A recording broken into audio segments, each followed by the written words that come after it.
चलिए फ्रेंड्स, शुरू करते हैं आज का अपना वीडियो। आज के इस वीडियो में आपको बताऊंगा क्लास 10th के लिए साइंस का मॉडल क्वेश्चन पेपर जो कि वर्ष 2021 के लिए वेरी वेरी मोस्ट है। अगर आप क्लास 10th में हैं तो इस वीडियो को लास्ट तक जरूर देखिए, क्योंकि यह वीडियो बहुत ही यूजफुल होने वाला है क्लास 10th वालों के लिए। क्योंकि आज के इस वीडियो में आपको बताऊंगा हाई स्कूल एग्जामिनेशन रेगुलर 2021 का साइंस का यानी कि विज्ञान का आपका मॉडल क्वेश्चन पेपर है, जो कि हिंदी एंड इंग्लिश वर्जन में है।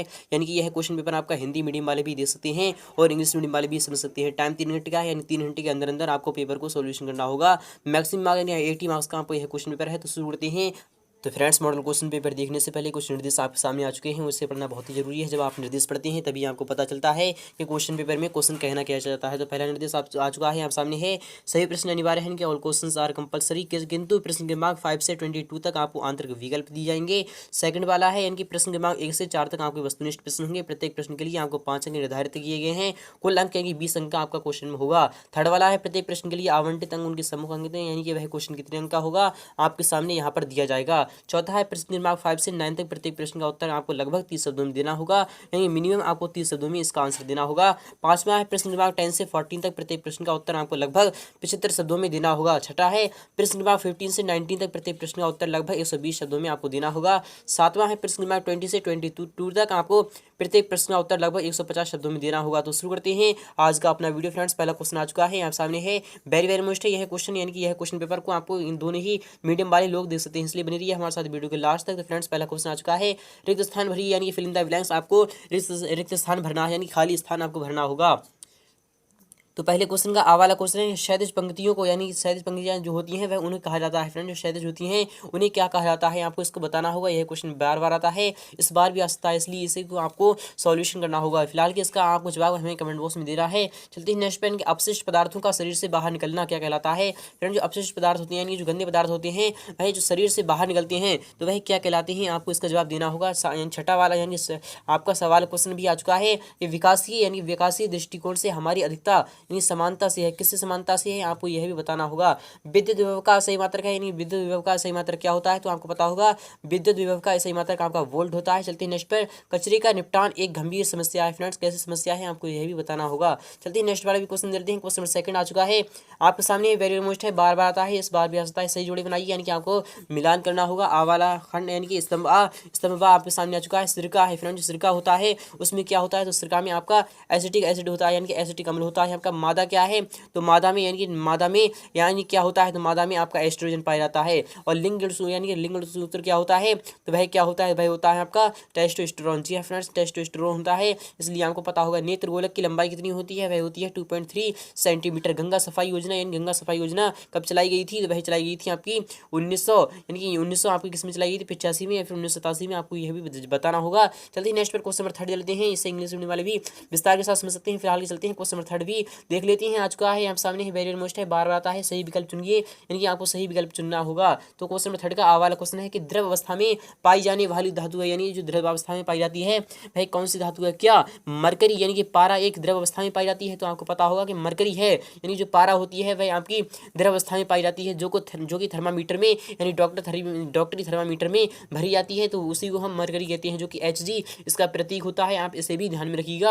और सोडियम क्या होता है तो सोडियम आपकी मुलायम होती है, बट यह यानी कि ठोस में आती है, यानी कि यह आपकी मुलायम होती है। और एल्यूमिनियम भी आपकी मुलायम यानी कि कठोर होती है, और जिंक भी आपकी कठोर होती है। इसलिए आपका फिलहाल के आपके यानी कि अवस्था में यानी द्रव अवस्था की बात हो रही है, फिलहाल के आपका ऑप्शन नंबर फर्स्ट यहाँ पर सही हो जाएगा। चलते हैं नेक्स्ट पर, क्वेश्चन नंबर 3 का वा वाला क्वेश्चन भी आ चुका है आप सामने, वेरी मोस्ट है। वा वाला क्वेश्चन है कि पादप में जाइलम उत्तरदायी है, यानी कि पादप में जाइलम उत्तरदायी है ऑक्सीजन के वहन के लिए, भोजन के लिए, या फिर जल के वहन के लिए, या फिर अम्ल के वहन के लिए। तो आपको पता होगा पादप में यानी जाइलम है तो वह किसके लिए है, यानी जल के वहन के लिए, इसलिए आपका ऑप्शन नंबर 3 यहाँ पर सही हो जाएगा। चलते हैं नेक्स्ट पर, मास्टर ग्रंथि का नाम है। फ्रेंड, जो मास्टर ग्रंथि कही जाती है वह किसे कहते हैं, एड्रिनल ग्रंथि को कहते हैं, पीयूष ग्रंथि को कहते हैं, फिर इंसुलिन को कहते हैं, फिर थायराइड को। तो आपको पता होगा कि मास्टर ग्रंथि यानी कि मास्टर जो ग्रंथि होती है, मास्टर ग्लैंड, वह आपका पीयूष ग्रंथि यानी कि पिट्यूटरी ग्लैंड कहलाती है, इसलिए आपका विकल्प सेकंड वाला यहाँ पर सही हो जाएगा। चलते हैं नेक्स्ट पर, क्वेश्चन नंबर 4 देख लेते हैं। आ चुका है यहाँ सामने, लेंस की क्षमता का सही मात्रक होता है। फ्रेंड, जो लेंस की क्षमता होती है उसका सही मात्रक क्या होता है तो आपको पता होगा लेंस की क्षमता का ऐसा ही मात्रक डायोप्टर होता है, इसलिए आपका विकल्प यानी कि थर्ड वाला यहाँ पर सही हो जाएगा। तो मीटर किसका ऐसा ही मात्रक होता है, तो मीटर आपका लंबाई का होता है, यानी कि आपकी जो भुजाएं होती हैं उसका होता है। सेंटीमीटर भी आपको इसमें ही आ जाएगा और किलोमीटर भी आपको इसमें ही आ जाएगा। चलते हैं ई वाले की तरफ, यानी कि सामान्य दृष्टि के यानी कि से वयस्क के लिए सुस्पष्ट दर्शन की अल्पतम दूरी कहलाती है, वह कितनी होती है, वह 25 सेंटीमीटर होती है। जी हाँ फ्रेंड्स, आपका ऑप्शन नंबर यहाँ पर सेकंड वाला सही हो जाएगा। तो फ्रेंड्स क्वेश्चन नंबर 4 भी आ चुका है, आप सामने वेरी मोस्ट है, बार बार आता है, इस बार भी आ सकता है। क्वेश्चन नंबर 4 है, एक वाक्य में आपको उत्तर देना होगा, यानी एक वाक्य में आपको इसका आंसर देना होगा कि ऐसी अभिक्रिया का नाम बताइए, यानी कि आपको ऐसी अभिक्रिया का नाम बताना है जिसमें अभिकर्मों के बीच आयनों का आदान प्रदान होता है। तो आपको पता होगा कि यानी कि वह अभिक्रिया जिसमें अभिकर्मों यानी जो अभिकारक होती हैं, अभिकारकों के आयनों का आदान प्रदान होता है, वह कौन सी कहलाती है, तो वही कहलाती है आपकी द्विविस्थापन अभिक्रिया। जी हाँ फ्रेंड्स, आपकी द्विविस्थापन अभिक्रिया कहलाती है।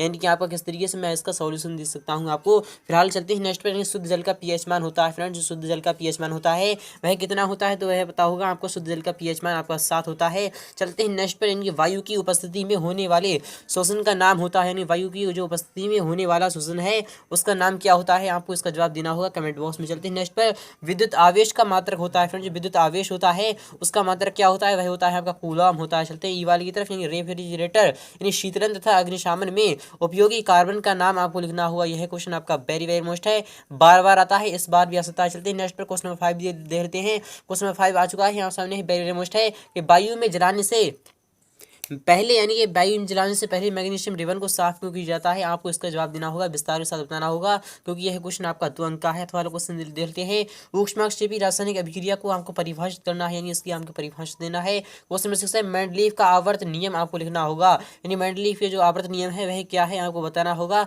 अथवा क्वेश्चन देखते हैं, डॉवी-राइनर का त्रिक नियम आपको बताना होगा। यह क्वेश्चन भी बार बार आता है, इस बार भी आ सकता है, इसलिए आप इसे अच्छी तरीके से प्रिपेयर कर लीजिए। क्वेश्चन नंबर 7 आ चुका है, स्वपरागण को आपको परिभाषित करना है, यानी स्वपरागण क्या होता है आपको इसकी परिभाषा देना होगा।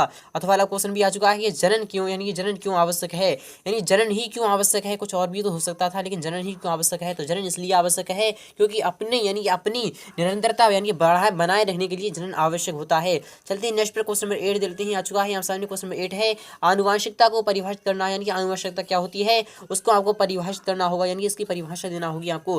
अथवा वाला क्वेश्चन देते हैं, मानव में यानी मानव में बच्चे का लिंग निर्धारण किस प्रकार से होता है, आपको यह विस्तार के साथ बताना होगा, क्योंकि यह क्वेश्चन आपका 2 अंक का है। क्वेश्चन नंबर 9 देते हैं, गोलीय दर्पण की फोकस दूरी को आपको परिभाषित करना होगा, यानी फोकस दूरी क्या होती है आपको इसकी परिभाषा देना होगा। अथवा क्वेश्चन देते हैं, आवर्धन को परिभाषित करिए, यानी इसका भी आपको परिभाषित करना है। अगर आप चाहते हैं इसका फुल सॉल्यूशन तो आपको बताऊंगा, इसका फुल सॉल्यूशन नेक्स्ट वीडियो में। फिलहाल चलते हैं क्वेश्चन नंबर 10 देते हैं, संक्षारण को परिभाषित कीजिए तथा संक्षारण से सुरक्षा के दो तरीके आपको बताना होगा।